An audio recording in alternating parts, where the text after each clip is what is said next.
आप सभी का स्वागत है हमारे YouTube चैनल द स्टडी गोल में। और आज हम सीटेट में इंग्लिश पेडागोजी के प्रैक्टिस सेट 4 को सॉल्व करेंगे, क्योंकि आपसे सीटेट में इंग्लिश में 15 क्वेश्चन पेडागोजी से पूछे जाते हैं और 15 क्वेश्चन आपके पैराग्राफ से जुड़े होते हैं। तो इसलिए इस वीडियो को ध्यान से देखेंगे और जानेंगे कि आप पेडागोजी के क्वेश्चनों को कैसे सॉल्व करेंगे। आपको वीडियो अच्छा लगे, वीडियो को लाइक करें, हमारे चैनल को सब्सक्राइब करें, वीडियो को शेयर करें और हमसे जुड़ें। पहला क्वेश्चन है आपका, लैंग्वेज इज नॉट। तो यानी कि आपको बताना है कि भाषा नहीं है। नॉट को आप अंडरलाइन कर लेंगे तो आपको निगेटिव वर्ड चुनना है, यानी कि निगेटिव विकल्प चुनना है कि जो भाषा के बारे में नकारात्मक विचार बताता हो, जो भाषा के रूप को नहीं प्रस्तुत करता है। पहला है आपका ऑप्शन सोशल। सोशल का अर्थ होता है सामाजिक, तो भाषा बिल्कुल सामाजिक है, तो इसलिए ये आपका ऑप्शन नहीं होगा। अगला ऑप्शन है आपका एरिवेटरी। तो एरिवेटरी का तात्पर्य होता है आपका मनमानी, यानी कि अपने विवेक के अनुसार। तो बिल्कुल सही बात है कि भाषा को आप अपने विवेक के अनुसार या अपने मन के अनुसार बोल सकते हैं, तो ये भी आपका ऑप्शन नहीं होगा, क्योंकि आपको नॉट वाला नहीं वाला बताना है। अगला ऑप्शन है आपका सिम्बोलिक। सिम्बोलिक का मतलब होता है प्रतीकात्मक, यानी कि भाषा प्रतीकात्मक भी है, यानी कि सिम्बोलिक भी है, तो इसलिए ये भी आपका ऑप्शन नहीं होगा। अगला ऑप्शन है आपका इंट्रिकेट। इंट्रिकेट का मतलब होता है जटिल, यानी कि यौगिक, जिसको हम पढ़ ना सकें, लिख ना सकें या सीख ना सकें। तो क्या भाषा ऐसी होती है कि जिसको हम पढ़ ना सकें या लिख ना सकें या सीख ना सकें, यानी कि इतनी जटिल होती है? तो ये आपका ऑप्शन गलत हो गया, यानी कि राइट विकल्प आपका डी हो गया कि भाषा सामाजिक भी होती है, एरिवेटरी भी होती है, सिम्बोलिक भी होती है, लेकिन इंट्रिकेट यानी कि जटिल नहीं होती है। तो आपको नॉट वाला बताना था, इसलिए इसका डी ऑप्शन सही हो गया। अगला क्वेश्चन देखेंगे, when language development is a deliberate and conscious effort language is. यानी कि इसमें पूछा गया है कि जब भाषा का विकास जानबूझकर और सचेत प्रयास से होता है तो भाषा कैसी होगी। यानी कि जो डेलिब्रेट का मतलब होता है जानबूझकर, और कॉन्शियस एफर्ट का मतलब होता है कि आपका जो सचेत प्रयास होता है। जब भाषा को हम सचेत प्रयास से या जानबूझकर सीखते हैं, भाषा का विकास करते हैं, तो उस भाषा को हम क्या कहेंगे। तो पहला आपका ऑप्शन है एक्वायर्ड। एक्वायर्ड का मतलब होता है अर्जित करना, यानी कि अर्जित की हुई। तो जो चीज़ हम अर्जित करते हैं वो हम वातावरण से अर्जित करते हैं या जो अपने आसपास का परिवेश होता है उससे हम अर्जित करते हैं। लेकिन यहाँ पे बात कही गई डेलिब्रेट, यानी कि जानबूझकर, और कॉन्शियस एफर्ट यानी कि सचेत प्रयास से हम जब सीखते हैं, तो ये एक्वायर्ड आपका ऑप्शन नहीं होगा, क्योंकि एक्वायर्ड हम एक साधारण तरीके से भाषा को अर्जित करते हैं अपने परिवेश से, अपने आसपास के वातावरण से। तो इसको हम सिंपली तरीके से अर्जित करते हैं, ना कि कॉन्शियस एफर्ट से। अगला ऑप्शन है आपका ब्रूस्ड अप। ब्रूस्ड अप का मतलब होता है दोहराना, कि जैसे कोई भाषा को बोल रहा है, हम उसको दोहरा कर सीख रहे हैं, तो ये भी आपका ऑप्शन नहीं होगा, क्योंकि यहाँ पर डेलिब्रेट और कॉन्शियस एफर्ट बताया गया है। अगला आपका ऑप्शन है लर्नड। लर्न का मतलब होता है कि सीखना या सीखी हुई, तो इसको हम रोके रखेंगे। और अगला आपका ऑप्शन है ओन्ड। ओन्ड का मतलब होता है सांगमिक, यानी कि इंटोमिक्स, तो ये भी आपका ऑप्शन नहीं होगा। तो इसमें राइट विकल्प आपका सी हो गया, क्योंकि यहाँ पर कहा गया है डेलिब्रेट एंड कॉन्शियस एफर्ट, यानी कि जब हम उसको प्रयासों के द्वारा सीखते हैं और जानबूझकर सीखते हैं सचेत प्रयास करके, तो उसको हम लर्न कहेंगे, यानी कि सीखना कहेंगे। जब कहा जाए कि आसपास के परिवेश से सीख रहे हैं, किसी को सुनकर या आसपास के वातावरण से सीख रहे हैं, तो उसको हम अर्जित यानी कि एक्वायर्ड लैंग्वेज कहेंगे। लेकिन जब हम प्रयास के द्वारा सीखें, सचेत प्रयास के द्वारा सीखें और जानबूझकर सचेत प्रयास करके सीखें, यानी कि डेलिब्रेट एंड कॉन्शियस एफर्ट से सीखें, तो वो आपका लर्न होगा, सीखना होगा। तो राइट ऑप्शन इसका सी हो गया। अगला क्वेश्चन देखेंगे, what is a task in task based language learning. यानी कि बताना है आपको कि कार्य आधारित भाषा सीखने में कार्य का क्या अर्थ होता है। यानी कि आपको टास्क के बारे में बताना है। टास्क का मतलब यहाँ पे नीड, लेसन, एक्शन, एक्ट से मतलब है कि जो कार्य आधारित भाषा सीखने में कार्य का क्या अर्थ होता है। पहला आपका ऑप्शन है a piece of work which enables learners to do an activity. यानी कि कार्य का एक टुकड़ा जो शिक्षार्थियों को गतिविधि करने में सक्षम बनाता है। इनेबल्स का मतलब होता है सक्षम, और एक्टिविटी यानी कि गतिविधि, एक कार्य जो सीखने वाले लर्नर्स का मतलब होता है शिक्षार्थी या जो सीखते हैं उनको गतिविधि करने में सक्षम बनाता है। तो इसको हम रोक के रखेंगे अभी। अगला ऑप्शन है आपका a piece of work for the parents to do their childrens homework, यानी कि भाषा वो जो माता पिता अपने बच्चों को होमवर्क कराने में प्रयोग करते हैं उसको हम कहेंगे। तो ये बिल्कुल भी गलत ऑप्शन होगा, क्योंकि आप बच्चों के मामले में माता पिता यानी कि पेरेंट्स को बिल्कुल भी इंक्लूड नहीं करेंगे। अगला ऑप्शन है आपका a piece of activity for teachers to do in the classroom, यानी कि शिक्षकों के लिए कक्षा में की जाने वाली गतिविधि का टुकड़ा, कार्य आप उसको कहेंगे। तो ये भी आपका ऑप्शन नहीं होगा, क्योंकि आप सीटेट में जब शिक्षण का क्वेश्चन सॉल्व कर रहे होंगे तो जो प्योरिटी आप देंगे वो विद्यार्थियों को देंगे, ना कि शिक्षकों को। यहाँ पर आपसे जो क्वेश्चन पूछे जाएंगे वो विद्यार्थियों से कोरिलेटिव पूछे जाएंगे, इसलिए जो आपका आंसर होगा वो विद्यार्थियों के प्रति होगा, ना कि आपका टीचर के प्रति, इसलिए आपका ऑप्शन नहीं होगा। अगला ऑप्शन है आपका a piece of work which expose learners to language, यानी कि काम का एक टुकड़ा जो भाषा सीखने वाले को उजागर करता है, यानी कि जो उनकी पहचान करता है। क्या टास्क यानी कार्य का ये उद्देश्य होता है कि जो लर्नर्स हैं या जो भाषा सीखने वाले हैं उनको उनकी पहचान कराना या उनको उजागर करना।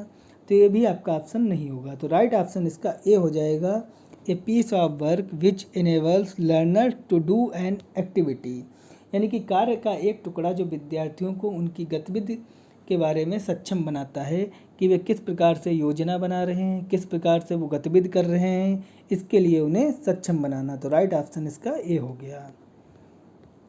अगला क्वेश्चन देखेंगे, the most important aspect of an effective language classroom is to provide learners with an opportunity to.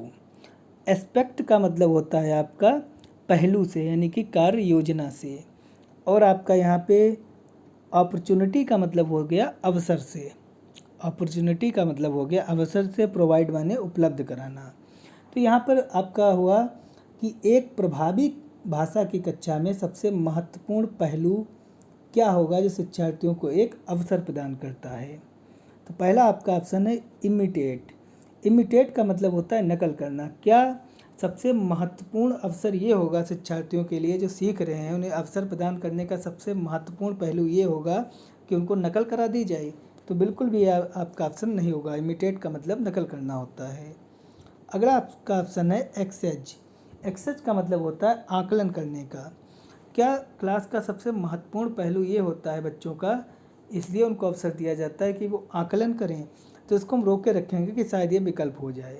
लेकिन जो आकलन करने का जो सबसे महत्वपूर्ण पहलू होता है वो शिक्षक के लिए होता है, ना कि विद्यार्थियों के लिए, क्योंकि ये क्वेश्चन जो भी आपसे पूछे जा रहे हैं वो प्राइमरी लेवल में पूछे जा रहे हैं, और प्राइमरी लेवल में बच्चों के अंदर इतना अभी विकास नहीं होता है कि वे खुद का आकलन कर सकें। ये सब जूनियर लेवल की बातें हैं, लेकिन इसको फिर भी हम अभी रोक के रखेंगे।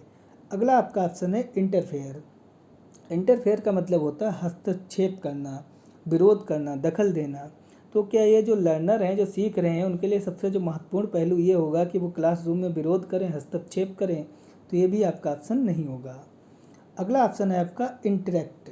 इंटरेक्ट का मतलब होता है सहभागिता। तो ये बिल्कुल राइट ऑप्शन आपका डी हो गया कि जो सबसे मोस्ट इम्पॉर्टेंट आपका जो इफ़ेक्टिव लैंग्वेज क्लासरूम होगा उसमें जो बच्चों के लिए उपलब्ध कराने के लिए जो अवसर होगा वो इंटरेक्ट होगा, यानी कि जो सहभागिता, यानी कि वो बच्चों में सहभागिता बनाकर सीखें, यानी कि अध्यापक और बच्चों के बीच सहभागिता हो और क्लासरूम में जितने भी बच्चे हैं उनके बीच में आपस में सहभागिता हो। तो इसका जो राइट ऑप्शन होगा वो डी ऑप्शन होगा। अगला क्वेश्चन देखेंगे, a teacher of class 5 is practising interactive listening in the class he should focus on, यानी कि कक्षा 5 का शिक्षक कक्षा में सहभागी सुनने का अभ्यास करा रहा है, तो उसको किस पर ध्यान देना चाहिए। यानी कि कक्षा 5 का एक शिक्षक है, वो क्लास में सहभागिता के साथ सबको सुन रहा है, यानी कि सब लोग पढ़ रहे हैं और वो सबको सुन रहा है, तो वो किस चीज़ पर उसका ध्यान होना चाहिए उस टीचर का।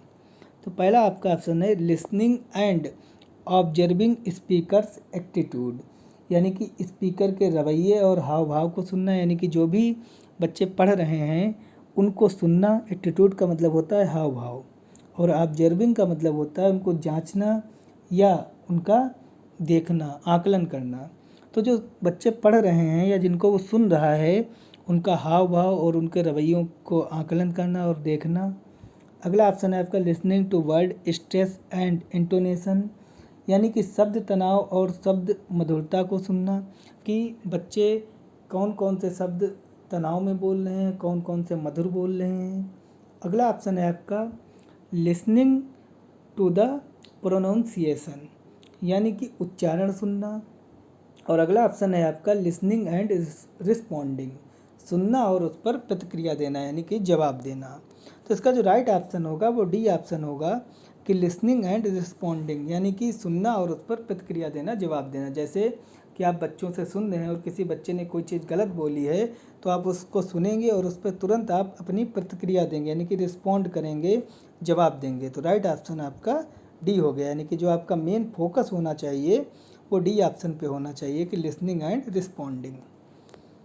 अगला क्वेश्चन देखेंगे, a work with same spelling, a word with same spelling and same pronunciation as another word with a different meaning is a an, यानी कि आपको बताना है कि सेम स्पेलिंग और सेम उसका प्रोनाउंसिएशन यानी कि उच्चारण है, लेकिन दोनों के अर्थ अलग अलग हैं, तो आप उसको क्या कहेंगे। तो आप इसको डायरेक्ट याद करेंगे, इसको कहते हैं होमोनिम। जो आपका होमोनिम होता है उसमें सेम स्पेलिंग होता है, सेम आपका उच्चारण होता है, लेकिन दोनों के जो अर्थ होते हैं वो आपके अलग अलग होते हैं। लेकिन इसमें जो साइनोनिम दिया गया है, साइनोनिम का मतलब होता है पर्यायवाची से, आपका पर्याय से। एंटोनिम का तात्पर्य होता है आपका विलोम से। और होमोफोन, होमोफोन भी आपका एक प्रकार का शब्द रूप है। तो इसमें जो राइट ऑप्शन है वो आपका होमोनिम हो गया। होमोनिम में जो होता है वो आपकी स्पेलिंग सेम होती है, उच्चारण सेम होता है, लेकिन दोनों का अर्थ अलग अलग होता है। अगला क्वेश्चन देखेंगे, a shorter form of a group of words which usually occurs in an auxiliary verb is, यानी कि शब्दों के समूहों का एक छोटा रूप जो आमतौर पर एक सहायक क्रिया में होता है। जो आपका ऑक्सिलरी वर्ब है उसको सहायक क्रिया कहते हैं, यानी कि मेन वर्ब का जो साइनोनिम है वो आपका ऑक्सिलरी वर्ब है, यानी कि मेन वर्ब को हम ऑक्सिलरी वर्ब भी कहते हैं। तो इसमें बताना है कि शब्दों के समूहों का एक जो छोटा रूप होता है जो आमतौर पर सहायक क्रिया के नाम से जाना जाता है उसको हम क्या कहेंगे। तो पहला आपका ऑप्शन है कनेक्टर। कनेक्टर का मतलब होता है योजक और संबंधक, यानी कि। दूसरा आपका ऑप्शन है कंजंक्शन। कंजंक्शन का मतलब होता है संयोजन के रूप में। अगला ऑप्शन है आपका कॉन्ट्रैक्शन। कॉन्ट्रैक्शन का मतलब होता है संकुचन और सिकुड़न। और लास्ट ऑप्शन है आपका कोनोसेशन। कोनोसेशन का मतलब होता है कि आपका अर्थ और गुणार्थ से। तो राइट ऑप्शन इसका सी हो गया, क्योंकि कॉन्ट्रैक्शन का मतलब होता है संकुचन और सिकुड़न से। और जो आपकी ऑक्सिलरी वर्ब होती है, यानी कि जो आपकी हेल्पिंग वर्ब होती है, ऑक्सिलरी वर्ब को हेल्पिंग वर्ब कहते हैं। जो आपकी हेल्पिंग वर्ब होती है वो आपका कॉन्ट्रैक्शन होती है, यानी कि कॉन्ट्रैक्शन के अंतर्गत इसको हम संक्षिप्त रूप में या संकुचन या सिकुड़न भी कहते हैं। जो आपकी हेल्पिंग वर्ब होती है, जो ऑक्सिलरी वर्ब होती है वो आपकी संकुचित रूप में होती है, जैसे इज हो गया, एम हो गया, बाज हो गया, ये सभी संकुचित रूप है, इसलिए इसका राइट ऑप्शन आपका सी हो गया। अगला क्वेश्चन देखेंगे, poetry teaching is generally meant for. कविता शिक्षण का आमतौर पर अर्थ होता है। जनरली का मतलब होता है आमतौर पर, और पोएट्री टीचिंग का मतलब होता है कविता शिक्षण, यानी कि कविता शिक्षण का आमतौर पर क्या अर्थ होता है। पहला आपका ऑप्शन है लर्निंग ग्रामर, यानी कि व्याकरण सीखना। तो ये बिल्कुल भी कविता शिक्षण का मतलब नहीं होता है, क्योंकि आपको जो भी आंसर चुनने हैं वो प्राइमरी लेवल के अकॉर्डिंग चुनने हैं। क्योंकि आप सीटेट में जो एग्ज़ाम दे रहे हैं, आपका फर्स्ट पेपर होता है वो प्राइमरी लेवल के अकॉर्डिंग होता है, सेकंड पेपर आपका जूनियर लेवल के अकॉर्डिंग होता है। लेकिन आप जो भी अपना आंसर चुनेंगे वो कक्षा 5 के बच्चों को ध्यान में रखकर चुनेंगे। दूसरा आपका विकल्प है लर्निंग पंचुएशन। लर्निंग पंचुएशन का मतलब होता है विराम चिन्ह सीखना। ये भी बिल्कुल आपका ऑप्शन गलत है, क्योंकि पोएट्री टीचिंग का बिल्कुल भी ये तात्पर्य नहीं होता है कि आप लर्निंग पंचुएशन यानी कि विराम चिन्हों का प्रयोग सीख रहे हो। अगला ऑप्शन है आपका इन्जॉयमेंट एंड एप्रिसिएशन। इन्जॉयमेंट का मतलब होता है आनंद से, और एप्रिसिएशन का मतलब होता है प्रशंसा से। तो राइट ऑप्शन इसका सी हो गया, क्योंकि डी में आपको लैंग्वेज लर्निंग यानी कि भाषा सीखना, ये भी आपका ऑप्शन नहीं होगा, क्योंकि प्राइमरी लेवल में आप कविता शिक्षण का जो अर्थ निकालते हैं सामान्य तौर पर वो सी ऑप्शन होगा कि इंजॉयमेंट एंड एप्रिसिएशन, यानी कि आनंद और प्रशंसा से। अगला क्वेश्चन देखेंगे, reading English as a second language, यानी कि दूसरी भाषा के रूप में अंग्रेजी पढ़ने का उद्देश्य क्या होता है। तो पहला आपका ऑप्शन है रीडिंग अलाउड। अलाउड का मतलब होता है जोर से, यानी कि जोर से पढ़ना।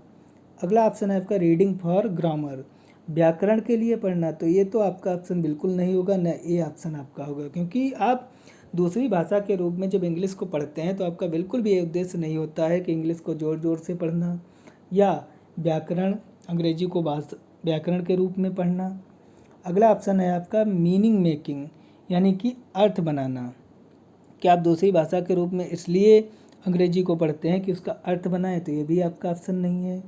अगला ऑप्शन है आपका decoding of letters and words, यानी कि अक्षरों और शब्दों को समझना, यानी कि उनको एक्सप्लेन करना। डिकोडिंग का मतलब होता है समझना या समझाना, कि अर्थों को समझना और समझाना, शब्दों को समझना और समझाना और उनको एक्सप्लेन करना। तो दूसरी भाषा को इसलिए हम पढ़ते हैं या सीखते हैं कि हम उस दूसरी भाषा के जो शब्द हैं या जो उनके लेटर हैं उनको हम समझें और समझा सकें, यानी कि एक्सप्लेन कर सकते हैं। तो राइट ऑप्शन आपका डी हो गया।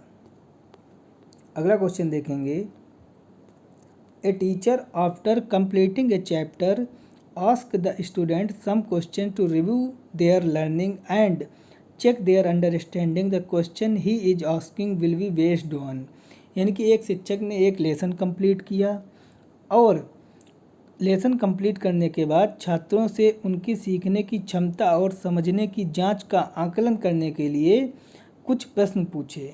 तो जो वो प्रश्न उसने पूछे हैं वो प्रश्न किस प्रकार के होंगे या किस प्रकार से आधारित होंगे। तो पहला आपका ऑप्शन है हायर ऑर्डर थिंकिंग स्किल्स, यानी कि उच्च क्रम सोच कौशल, हाई लेवल थिंकिंग के क्वेश्चन। तो यही आपका राइट ऑप्शन हो गया, क्योंकि नीचे जो दिए गए हैं लोअर ऑर्डर थिंकिंग, ये भी नहीं होगा। हाइपर ऑर्डर थिंकिंग, हाइपर का मतलब होता है हाइपर हो जाना, क्रोधित हो जाना है, तो ये भी आपका ऑप्शन नहीं होगा। मिडिल ऑर्डर थिंकिंग, यानी कि मध्य क्रम सोच कौशल, ये भी नहीं होगा, क्योंकि जब आप कोई भी चैप्टर कंप्लीट करते हैं और उस चैप्टर को कंप्लीट करने के बाद जब आप बच्चों से उनका आकलन करने के लिए कि उन्होंने किस प्रकार से इस चैप्टर को समझा है और किस प्रकार से इस चैप्टर के बारे में उनकी धारणा है, ये जानने के लिए जब आप क्वेश्चन करते हैं तो वो उस क्वेश्चन का जो लेवल होता है वो आपका हाई ऑर्डर थिंकिंग स्किल होता है, यानी कि हाई लेवल थिंकिंग के वो क्वेश्चन होते हैं। तो राइट ऑप्शन आपका ए हो गया। अगला क्वेश्चन देखेंगे, a good teaching learning material, यानी कि TLM कैन बेस्ट। TLM के बारे में BTC के जो भी स्टूडेंट हैं वो TLM के बारे में अच्छी प्रकार से जानते होंगे कि TLM का क्या उपयोग होता है, यानी कि टीचिंग लर्निंग मटेरियल का। तो पहला ऑप्शन है आपका be a source of entertainment, यानी कि वो मनोरंजन के साधन बने। TLM का जो सर्वोत्तम प्रयोग होता है, यानी कि अगर हम TLM को सर्वोत्तम रूप से देखें तो वो इसलिए होता है कि जो मनोरंजन का साधन बन सके। तो बिल्कुल भी TLM को हम मनोरंजन के साधन के रूप में नहीं देखते हैं। अगला ऑप्शन है आपका help the learners acquire a language, यानी कि भाषा सीखने में शिक्षार्थियों की मदद करे। तो ये भी आपका ऑप्शन नहीं होगा, TLM के द्वारा भाषा सीखने में शिक्षार्थियों की मदद नहीं होती है। अगला ऑप्शन है आपका facilitate the teaching learning process, यानी कि शिक्षण अधिगम प्रक्रिया को सुगम बनाना या शिक्षण अधिगम प्रक्रिया में TLM सहायक होता है। तो राइट ऑप्शन इसका सी हो गया, क्योंकि डी ऑप्शन आपका नन ये भी नहीं होगा। तो जो आपका TLM होता है, यानी कि टीचिंग लर्निंग मटेरियल होता है, वो इसलिए होता है कि जो आपकी शिक्षण अधिगम प्रक्रिया है उसको सुगम बनाना, या और जो TLM होता है वो शिक्षण अधिगम प्रक्रिया में सहायक होता है। तो राइट ऑप्शन इसका सी हो गया। तो हमने इसमें इंग्लिश के आपके शिक्षण के जो मोस्ट इम्पॉर्टेंट क्वेश्चन थे पेडागोजी के, उन सभी को कवर किया। अगर आपने प्रैक्टिस 1, 2, 3 नहीं देखा है तो उनको आप देख लेंगे। आपको वीडियो अच्छा लगे वीडियो को लाइक करें, हमारे चैनल को सब्सक्राइब करें और हमसे जुड़ें। धन्यवाद।